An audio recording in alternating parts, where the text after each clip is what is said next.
welcome to another edition of Shore Talk. With me is Sally Gillette. Sally, always Hi. good to see you. You too, John. And I'm John General, and this is our third show. Correct. Moving forward. It's happening as I promised with alarming regularity. Right, So, right. Well, we should be cutting a deal with the intelligence agencies on everything that's going on in terms of privacy. What do you think? Yeah. Correct. Anyway, and we appreciate you here today because today is Women's Revolution Day or something. It is. So apparently they said women aren't supposed to be working today, but I don't consider this isn't work. This is fun. Does anybody in our massive studio audience know what today is? Leslie, do you know? What's it called? You just said it, National Women's Day or whatever. Yeah. Anyway, well, we're glad you took the day. Thank you did you. not take the day off that you're here. you. So that would be hard to do the opening without you. Right. So anyway, so we're happy to be here. We're sponsored. We're part of MCTV family, and we're sponsored by the Must System, and we'll show a little video later in the show on that. So. Correct. But in the meantime, why don't we get to our first guest, Sally? You ready? All set. Okay, we'll be right back. Programming on Channel 15 is brought to you in part by the Avalon Foundation and Avalon Theater, a leading catalyst for the arts, education, and culture for Talbot County and the Mid-Shore. The Avalon Foundation. Leadership, a beautiful venue, and a variety of programming provide a special quality of life on the Mid-Shore. Welcome back to Shore Talk.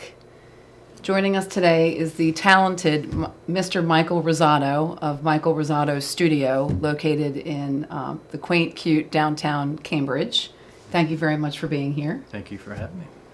As I say, and as I've read about you, Michael, I feel like you're an artist of all things big. That's my new slogan for you. So what sort of artwork do you specialize in? Very large scale murals that go in baseball stadiums, corporate headquarters, walls, commercial spaces, anything large. I mean, it doesn't have to be large, but it tends to be, that's what I've specialized in. So those are the jobs that tend to come my way and that I tend to bid on. What's the largest mural? Ever? Combined total probably 300 feet long by 8 feet high. Loudoun County Heritage Museum. So, I love Loudoun County. yeah, so Yeah. it was, it was a bunch of scenes, the history of Loudoun County. So Great. they get pretty big. It's the average I'd say is probably 30 feet, 30 feet long. That's how long my studio is. So I try to keep them within the Right. walls. Right. So Wow. Who are you technically, roughly to date, commissioned by? it really varies. I do a lot of museum work for the National Park Services, Bryce Canyon, state parks. So I do dioramas. So when you go to the national or to the museums and you see the exhibits of cavemen, and then you see the background painting of where they lived and how Right. they lived. I do a lot of those dioramas. So that's one section. I do houses. People that like to put murals in their houses love to put murals in their houses. So I've got a number around the country that use me to do that, and then they get bigger houses and more murals. And then sports venues, baseball stadiums, Texas Ranger, NASCAR tracks I've done. So it's really a huge gamut. And then, city murals, like I'm doing down in Cambridge now. So, I get commissioned by the city to promote their town. Wow. Okay, so you were just referring to Cambridge. I was Right. going to ask locally, where can we enjoy some of your Well, you can see pieces? a lot in Cambridge. 3 went up in Cambridge. There's a Michener's Chesapeake Scenic Byway. I think it's called Michener's Trail Chesapeake Scenic Byway. And they've commissioned me to do, or they commissioned artists to do, a series of paintings that reference Chesapeake, the book. So, Okay. and then which tells the whole story of Dorchester County and the Delmarva Peninsula. So it started with one on the side of a caboose, and I take passages out of Chesapeake. Is that it? The old...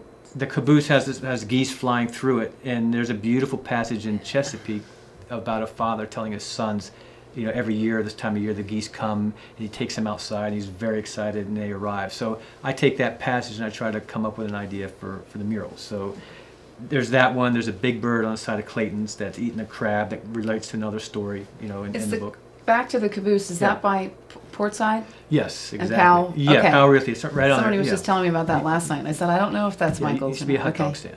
Okay, great. That was a mural. But there's those two in Cambridge, a new one on the Visitor Center, one in Vienna, which is like a sweeping epic of Chesapeake. Starts with the Yeah. Indians and goes to the trading. So, and then two in Hurlock or East Newmarket. Wow, so So there's a there lot. there's quite a few locally. here, and some like the Interstate Container has a mural in it, and a couple places, a lot of houses around here that have murals in it. So, but those ones are public, Awesome. the Mitchell ones. On the flip side, I guess, Yeah. would you ever, say you feel passionate about a certain space, so to speak, would Yeah. you ever commission yourself and approach the folks and say, this is what I do, I feel very passionate about this space, and maybe, Or- I haven't done that. Yeah, I would. Yeah, absolutely. Yeah. There's a couple of churches I think, wow, that would have a great, not a Sistine ceiling, but just Yeah. something that you could architecturally, like I think Old Trinity, which would never happen, out there in Wolford, one of the oldest Episcopalian churches, is a beautiful interior, very stark. Mm-hmm. But I look at it and I think, wow, wouldn't that be fun to do some trompe l'oeil arches and make it, into something. yeah. So I wouldn't, I haven't done it, but in answer to your question, it doesn't present itself a lot, so I haven't really okay. pursued it. Probably a difficult question, but do you have a fave?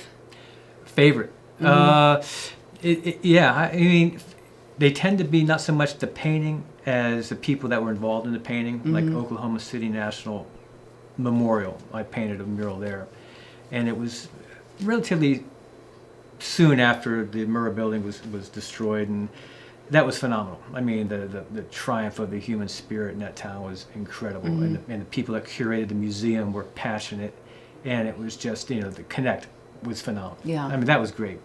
I'm a huge baseball fan, so I did 45 portraits for Texas Ranger Stadium, Hall of Famers.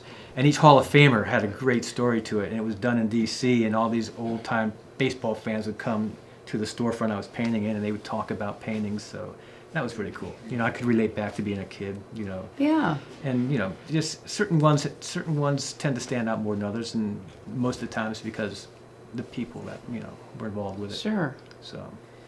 I guess, how was your work first spotted? How were you first found? Did you have a big break? Yeah, I wanted to be an artist.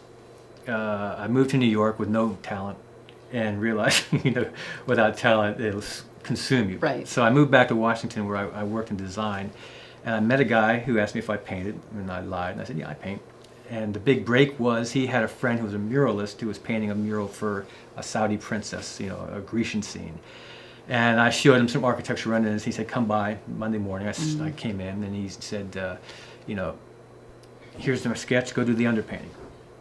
And I looked, and I was like, in my head, I'm thinking, what's an underpainting? I have no idea. Totally nervous, right. Yeah, totally, yeah, like I'd just been Right. called out. Now, do I run or do I confess? And I told him, I said, look, man, I said, honestly, he's going to be the best. I said, I've never painted in my life. I said, and he got really kind of upset because he was super busy. He needed someone to come through.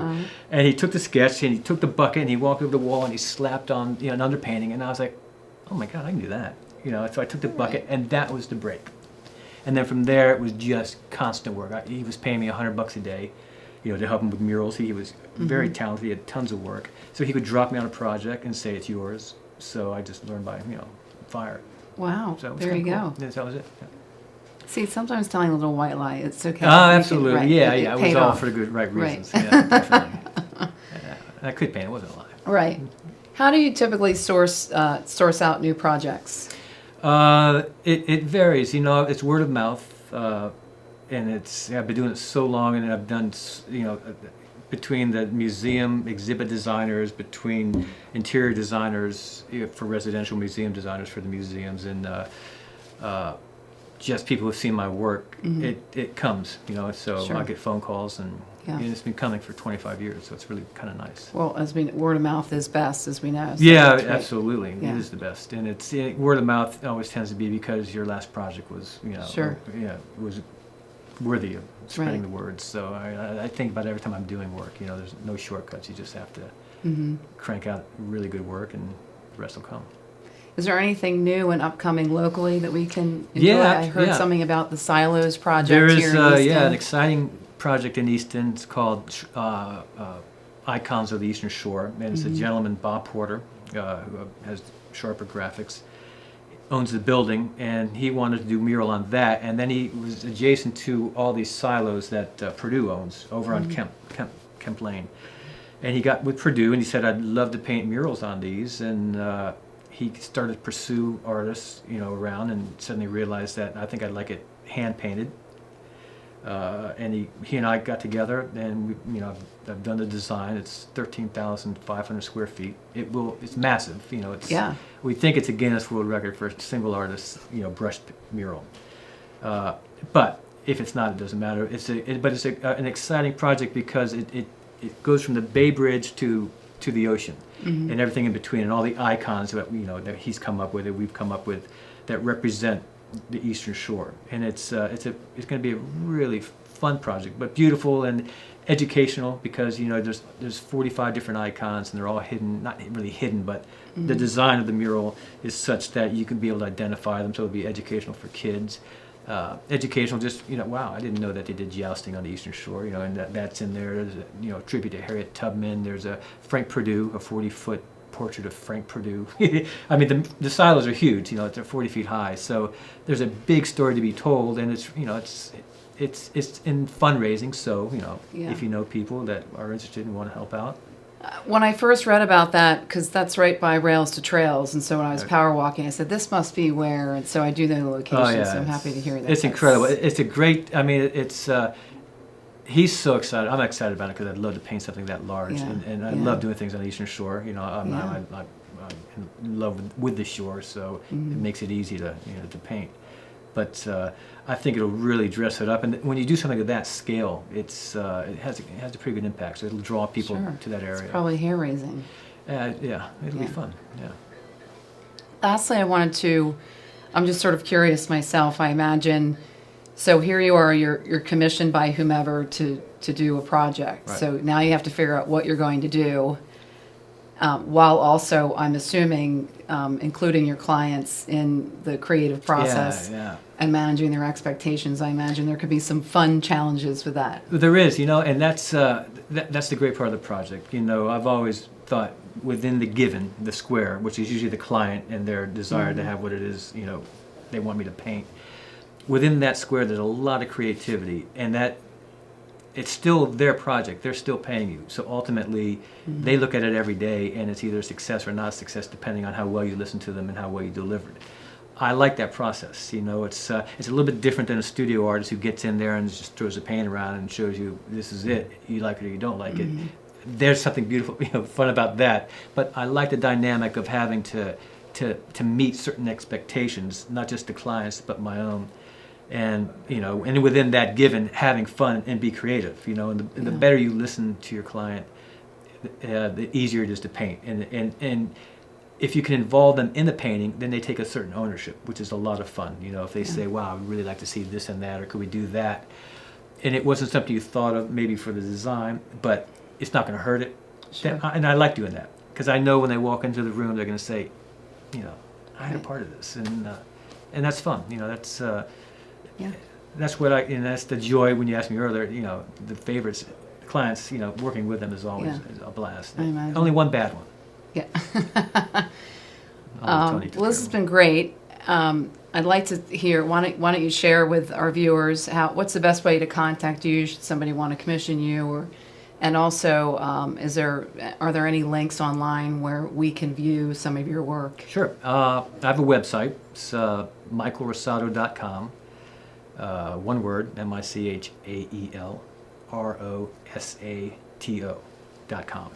That takes you to my website, and then the body of work, and contact information's on there. So that's the best way Okay. to get to it, and you'll see what I do and the Great. scale of it, and get Okay. a feel. And there are some, if I want to see some of your work is on there. And A lot of work is on there, and it's more will be coming on there. But I mean, it's a pretty good representation of the last 25 years. So. great. Well, not the Awesome. early stuff, but. Yeah, perfect. Okay. Well, This thank has you. been fun. Thank you so much. Oh, it's Thank been you for your great. talent. Thanks for your passion and all that you share with us and what you do. That about Yeah, wraps it thank up you. for me. And stay tuned as John German will be coming up next here on Shore Talk. Stop by Easton Hardware. For fast, friendly service, Easton Hardware has one of the largest selections of DeWalt power tools on the shore. Easton Hardware. We're still there, and we still care. Welcome back. With me is Taylor Hale of Night Kitchen Coffee. And Taylor, welcome to Shore Talk. Thanks, John. Thanks for having us. Oh, you're welcome. Tell me a little bit about your coffee. So we are what could best be described as a nanoscale coffee roaster. We're ultra small batch. You're selling an engineer. I am Yeah, in my sort of other life as an engineer at Most NASA's. people don't use the nano word. Yeah, well, it's starting to get some popularity in microbreweries and small scale breweries, and it seems to be very appropriate. I do a very small batch coffees. I select the coffees from places where I can trace back to the farm of origin or the washing station of origin, that really is close to the producer of the coffee. We try and buy direct from them or from importers that are buying directly. So we're getting a really high quality coffee. We're getting coffee from growers and producers that have put a lot of care into the product. And then, much like you do with any other food, I try and not mess it up too bad when I do the roasting. So you have a retail location. Yes, we have actually just a manufacturing location in Denton, Maryland. We're in downtown Denton. We do wholesale to restaurants. We're at the Bartlett Pier Inn here in Easton. They use our coffee both to serve, and they carry all of our coffee in retail. That's a real compliment, I think, right? It's been a real honor for us to work with Jordan and Alice there. It's been a great chance to get out and get some exposure. We're also in Denton at Harry's on the Green on their dessert menu, and we've got a couple places. We're at the Wine Bar in Cambridge, and we're working on a couple other places. I'm as selective as I am with the coffee that we choose to roast and what we choose to use. I'm trying to be equally selective in where we go. I want it to be in places where the people really care about the food that they're presenting. Since I'm relying on somebody else to brew the coffee and serve it to people, it's got to be done right. And we think we have an exceptional product. We have something that you just can't get anywhere. So I want to showcase and I want to show what's great about it. I have a lot of your coffee since I live in Matt and Kate's kitchen. Yep. Where'd the name come from, by the way, Night Kitchen?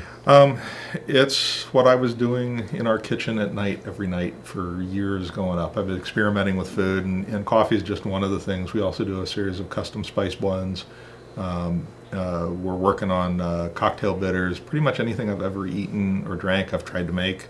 And coffee is something I stumbled into a few years ago and really developed a passion for. But it literally is, it's because that was what we were doing in our kitchen at home at night, every night when I'd get home from my day job. Yeah, a lot of people, you sell beans, Yep. right? You don't grind them ahead of time. I'll grind them if people want If to, they but want I to. think the again, it's sort of a question of freshness and quality. Coffee goes through an off-gassing process when you finish roasting, where the residual carbon dioxide that builds up as a part of the roasting process releases. And as it releases, it takes with it a lot of the volatile oils and flavor that are in coffee. That off-gassing process creates a staleness in the coffee. The second you grind it, you expose more surfaces to air, so the off-gassing happens faster.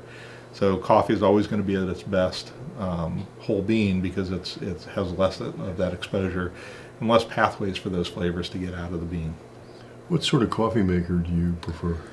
I believe it or not, at home we've got a simple drip coffee maker. If I'm making a special cup of coffee for me, I love using the Bialetti mocha pots. They're a kind of an old school Italian pseudo espresso. We also do a lot of pour overs at home, but I've got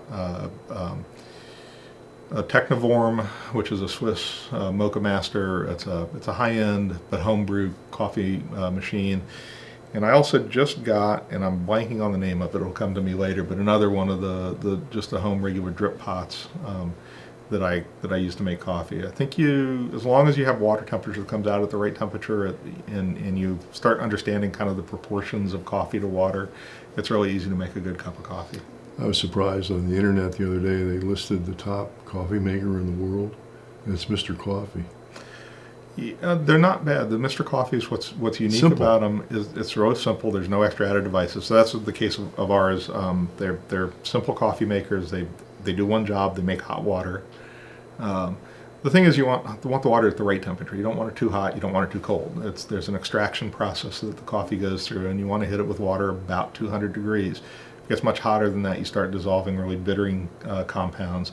If it's much colder than that, then it doesn't dissolve enough of the flavor, and you end up with an under-extracted or underdeveloped cup of coffee. So Well, cold brew, though, you use cold water, right? for cold brew, it's a completely different process. So we do a cold brew as well, and there we use a really large volume of coffee to water, and it's brewed at 30 degrees. So in under refrigeration for a very long period of time. The chemistry that's going on with those and the flavor compounds that you're dissolving under cold temperature are a different range of flavors than you dissolve out of hot water. So it's a different chemical process that's going on in the coffee itself. Our cold brew results in a really thick concentrate, so it's about a 5 or 6 to 1 stronger than a normal cup of coffee. And so you add water, you add ice to kind of cut the strength of flavor down. It's good. Thanks. I That's am really really proud good. of our cold brew.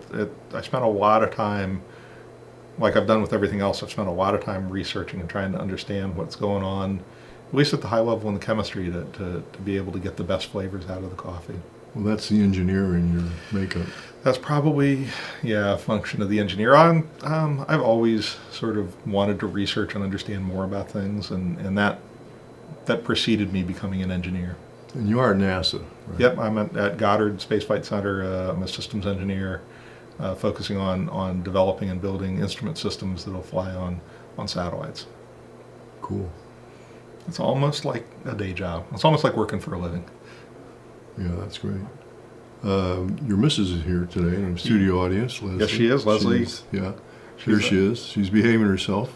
I call her the brains of the operation. She's the one who actually convinced me to take this from just doing it at home at night and try and make a business out of it. I think it was because she wanted me to stop smoking out the kitchen, but I'm not sure. Well, it's working. It's great coffee. So Well, thank you. We're really glad you came to see us. Thanks so much. And hopefully you'll come back again. I'd love to. You'll become one of the biggest coffee makers in the world someday. Don't want to be. I want to be a small coffee maker. I'm doing the coffees that I want to drink on a daily basis, and they're just not available in large enough quantities to be the biggest guy in the world. I'm almost self-limiting because these are the coffees that I love to drink. Well, that's good. Well, we appreciate you being on Shore Talk. Thanks. And I know we'll have you again. Yeah. And we'll be right back. Need a ride? Through the MUST program, Delmarva Community Transit and Queen Anne's County County Ride provide bus service throughout Caroline, Dorchester, Kent, Queen Anne's, and Talbot counties to get to work, shopping, doctors, or other destinations. Fares start at $3 or $1.50 for seniors 60 and over. Transfers are free. You can even save more money with monthly passes. We have lifts for wheelchairs and power chairs. Seniors and disabled may get door-to-door service to medical appointments. We can even arrange a travel trainer to ride with you until you feel comfortable using the bus. And our easy-to-follow schedule is available at lots of locations throughout the Midshore area and online at www.mustbus.org. Look for the schedule at public libraries, health departments, and municipal buildings. For more information, call 866-330-6878. 866-330-MUST. Delmarva Community Transit and Queen Anne's County County Ride. We'll get you there. Welcome back. Here we are again. John General and Sally Gillette. Hello. Sally had a very interesting guest, as I did. I know. Michael Rosado. It's so neat to, I mean, I think we all know plenty of artists that, do various genres and this and that, but to the scale of the artwork that he does is pretty awesome. It's just so big and it's just really interesting. It's different. It's not, you don't meet a muralist every day. So really kind of cool. I don't know if he mentioned, but his studio is in Cambridge. Correct. Right in downtown, right on Race Street, the Race Street, Race and then Poplar. Mm-hmm. And the thing right by that the wine bar. impresses me about Michael is he engages people that come into his studio and really talks to them about what he's done and why he does it. And Yeah. Pretty interesting. Some artists are a bit reclusive, but he's definitely He's not. very open and well, like Absolutely. if you recall, he was saying he didn't really realize his talent. He just knew that, you know, I feel like I want to do this, and he had no clue. Like he was saying, he sort of told a white lie and acted like he knew how to do something, and he completely didn't, and he went with it, and it paid off. This is and kind of how you got he's on really- Short Talk.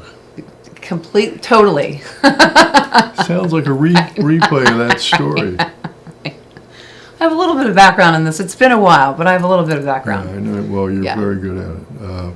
We're really happy to be here, by the way, and we're happy for the group at MCTV that does so much work with us, Tim and other guys. Yeah, great guys. So we appreciate that. And what's the magic word? Aloha. Magic word is aloha. We'll see you next time. See you next time.